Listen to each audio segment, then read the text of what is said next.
எங்கள் வளமும் எங்கள் வாழ்வும் மங்காத தமிழென்று சங்கே முழங்கு, தேசியமும் தெய்வீகமும் எனது இருகண்கள் என்று சொல்லி நம்மளையெல்லாம் ஆளாக்கிய பசும்பொன் முத்துராமலிங்க தேவர் அவர்களுடைய தெய்வீக ஆசையுடன் நடைபெறுகின்ற இந்த முப்பெரும் விழாவினுடைய கூட்டத்தினுடைய தலைவர், நம் இனத்தில் எத்தனையோ தலைவர்கள் சுதந்திர இந்தியாவில் உதித்து இன்று வரை உள்ள தலைவர்களை எல்லாம் நீங்கள் பார்த்திருப்பீர்கள், கேட்டிருப்பீர்கள். ஐயா மூக்கையா தேவர் அவர்கள் தொடங்கி கடைசியாக இன்று வீற்றிருக்கிறாரே மேடையிலே இசக்கி ராஜா தேவர் அவர்கள் வரை எத்தனையோ முக்குலத்தினுடைய தலைவர்கள் பிறந்தார்கள், வந்தார்கள், வளர்ந்தார்கள். நம்மளை பீடு நடை போட்டு ஓடச் செய்தார்கள், சிறப்புரை ஆற்றினார்கள், வீர உரையை செய்தார்கள். நம்மளிடத்திலே எழுச்சியுரை எல்லாம் எழுச்சியுரை செய்தார்கள். நம் இனம் ஒன்றுபட வேண்டும் என்று கொக்கரித்தார்கள். எவராலும் இந்த இனத்தை கட்டுக்கோப்பாக is want to only cooperation of societies in our fellow peoples. நம் இனத்தவர்களை, நம் இன மக்களை ஒன்று திரட்டுவதற்கு எவராலும் முடியவில்லை. அந்த சக்தியை இன்று இறைவன் அருளால் நடத்தி கொண்டிருக்கின்ற PMT மக்கள் இயக்க தலைவர், என்னுடைய அன்பு சகோதரர், எங்கள் நெஞ்சங்களிலே நீக்கமற இடம்பெற்றிருக்கக்கூடிய படைக்கலன்களை உருவாக்கும் உலைக்களம் இசக்கி ராஜா தேவர் அவர்களே, இந்த நிகழ்ச்சியை இரவும் பகலும் பாடுபட்டு வீரவேந்தன் வருகிறார், சிவகிரியை நோக்கி வீரவாளேந்தி வருகிறார் இசக்கி ராஜா தேவர் அவர்கள். அவர்களுக்கு பக்கபலமாக வள்ளிக்கண்டு தேவர் அவர் வருகிறார். அவருக்கு பக்கபலமாக மாடசாமி தேவர் அவர் வருகிறார். புடைசூழ பல நூறு கார்களிலே வந்து கொண்டிருக்கிறார்கள் சிவகிரியை நோக்கி. அவர்கள் எப்படி வரவேற்பு கொடுக்க வேண்டும், அவர்களை எப்படி நம்ம புன்முகத்தை காட்டி வரவேற்க வேண்டும், அவர் வருகின்ற, அவர் காட்டுகின்ற ரோஜா முகத்தை நாம் காடுகின்ற பொழுது நம்மளுக்கு மட்டற்ற மகிழ்ச்சியை தருகின்ற இந்த வேளையில் முத்தாய்ப்பாய் இரவு பகலாக கண் விழித்த இந்த நிகழ்ச்சியை நடத்தி கொண்டிருக்கின்ற மரியாதைக்கும் மதிப்பிற்கும் உரிய எனது அருமை சகோதரர் குருசாமி பாண்டியன் அவர்களே, இரட்டை குழல் துப்பாக்கி போன்று செயல்படுகின்ற சிவகிரி வட்டாரத்திலே நீங்கள் மட்டும் இந்த இயக்கத்திற்கு உழைத்தால் போதாது, நானும் உங்களுக்கு பக்கபலமாக இருந்து இயக்கத்தை வளர்ப்பதற்கு இந்த நாட்டிலே தன்னிகரற்ற தலைவனாக வந்து கொண்டு முக்குலத்தோரை கண்டிப்பாக என்னுடைய இறுதி மூச்சு வரை காப்பாற்றுவேன் என்று கடமை உணர்வோடு வீற்றிருக்கின்றாரே இசக்கி ராஜா தேவர் அவர்கள். அவர்களுடைய புகழை வளர்ப்பதற்காக நானும் உங்களுக்கு களத்திலே துணை நிற்கிறேன் என்று சொல்லி எங்களுடைய ஜமீன்தார் விக்னேஷ் ராஜா அவர்களே, தேவர்குளம் போராட்டத்தில் காவல்துறையோடு நடந்த போராட்ட களத்தில் இசக்கி ராஜா தேவர் அவர்களோடு நாங்களும் சிங்கமாக களத்திலே நிற்கின்றோம். நம்மளை எதிர்ப்பதற்கு களத்திலே இனி ஒரு கொம்பன் இந்த இனத்தில் பிறக்கவில்லை எவனும் இந்த மாவட்டத்தில், இந்த மாநிலத்தில். இசக்கி ராஜா தேவர்களுடைய கரத்தை வலுப்படுத்துவதற்கு களத்திலே ஆயுதமாக இருந்த எனது அன்பு தம்பி அச்சம்பட்டியினுடைய பஞ்சாயத்து தலைவர் எனது அருமை தம்பி அல்லித்துறை அவர்களே,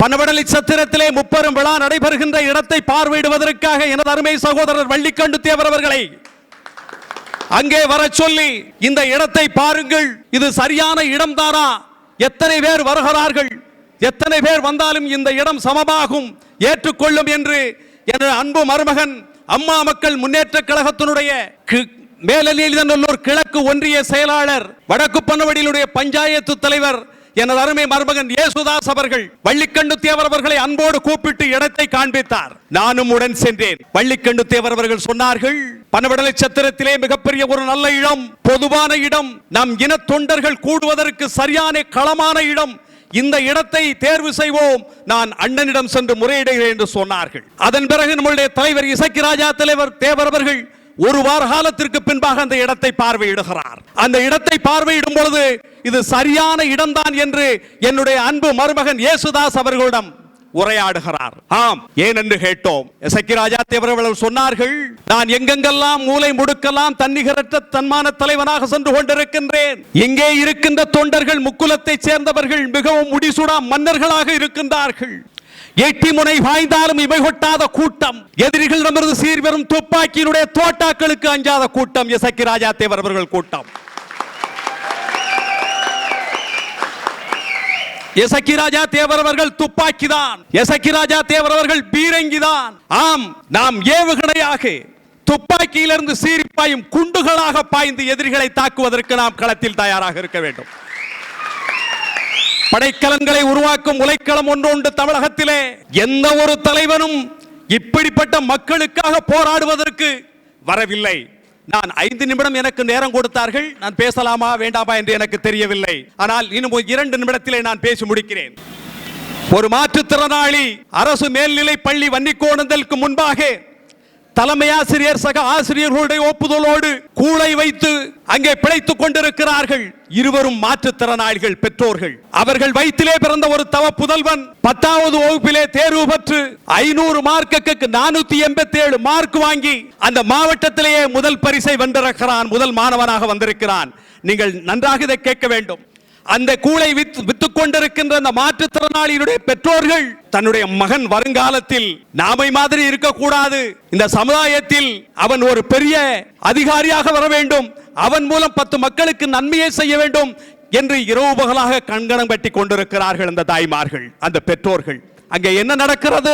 அந்த மாற்றுத்திறனாளியுடைய மகன் கூழ் வைத்துக் கொண்டிருக்கின்ற மாற்றுத்திறனாளியுடைய புதல்வன் பள்ளிக்கு செல்கின்றான். அங்கே பள்ளியறையில் 11ஆம் வகுப்பு படித்துக் கொண்டிருக்கின்றான். அவர்களுடைய கனவிலே மண்ணை எள்ளி போடுகிறார்கள். இன்னொருவர் வந்து நம் இனத்தை சேர்ந்தவர் ஒருவர் அங்கே கொய்யாப்பழம் விற்க வருகிறார். போராட்டத்தினுடைய முதல் படி அதுதான். அங்கே கொய்யாப்பழம் வருகின்ற பொழுது தலைமை ஆசிரியர் உட்பட, ஐயா இங்க வாருங்கள், கிராமத்திலே கொண்டு போய் கொய்யாப்பழத்தை வெல்லுங்கள், எங்களுடைய ஒப்புதலோடு, எங்களுடைய உரிமையோடு, எங்களுடைய ஆணையோடு, எங்களுடைய அனுமதியோடு அங்கே விற்றுக் கொண்டிருக்கிறார்கள் மாற்றுத்திறனாளிகள். அவர்களுக்கு ஒரு வாய்ப்பை கொடுங்கள்.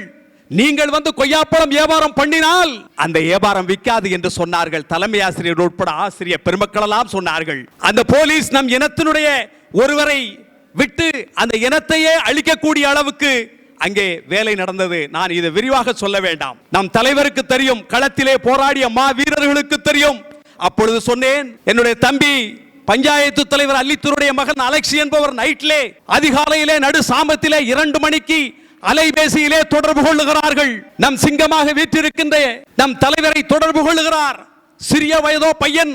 ஏன் தம்பி, என்ன காரணம்? ஐயா இப்படி ஒரு நிலைமை எங்கள் பகுதியிலே ஏற்படுகிறது, நீங்கள் கண்டிப்பாக எங்களுக்கு உதவ வேண்டும்.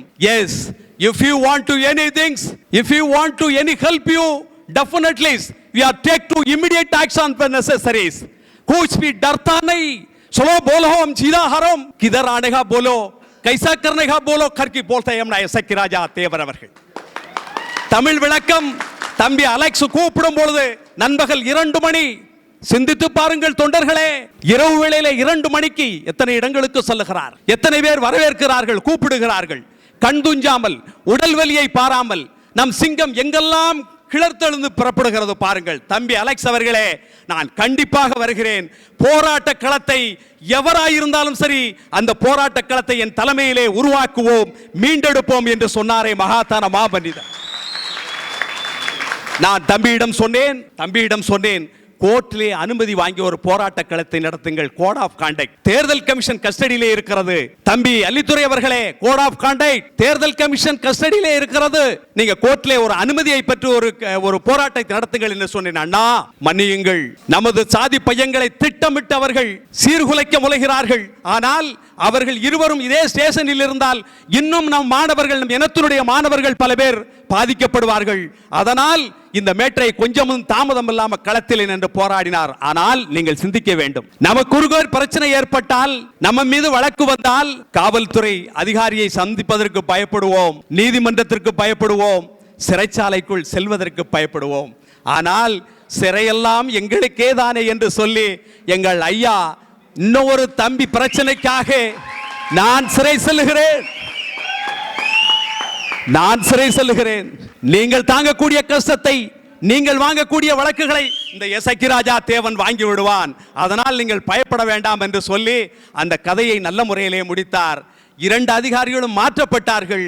இன்றைக்கு நம்ம மாணவர்கள் நல்ல முறையிலே அங்கே படித்துக் கொண்டிருக்கிறார்கள். இதுதான் எசக்கி ராஜா தேவர் அவர்கள்.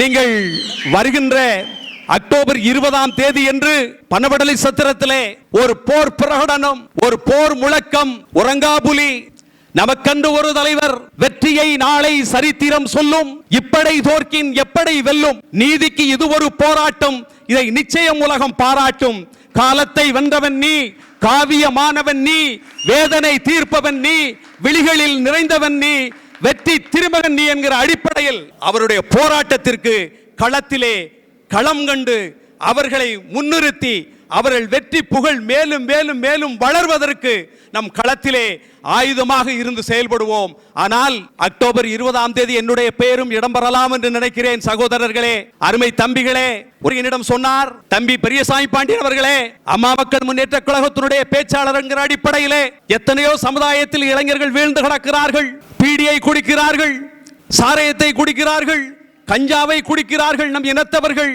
பள்ளிக்கு செல்லுகின்ற மாணவர்களும் அதே தவறை செய்கிறார்.